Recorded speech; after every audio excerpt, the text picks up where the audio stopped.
I'm Jeannie Yerman for The Street, in for Jane Searle. Well, markets were stuck in neutral in the final session of the holiday-shortened trading week. After 6 straight advances for the 3 major stock gauges, all 3 took a breather in Friday's session.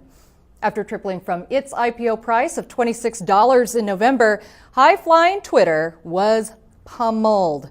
Shares losing 13%, closing below $64 after an analyst at Macquarie Capital effectively slapped a sell rating on the stock, saying its shares had surged too far, too fast.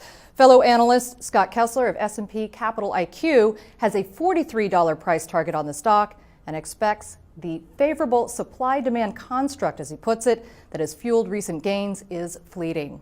We expect to start dissipating sooner rather than later as you look at folks harvesting 2014 capital gains, you look at performance not being as much of an issue, and you look at the potential for selling when the lockup expiration comes in February and the possibility for a secondary offering around that time period as well.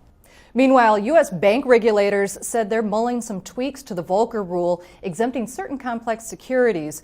This comes in response to suits filed by community banks against regulatory agencies, which have warned of massive losses. And that's your latest market news. Remember, tune in Monday at 7 a.m. Eastern for John Marino and global market headlines before the bell. For The Street, I'm Jeannie Yerman in New York. Have a great weekend.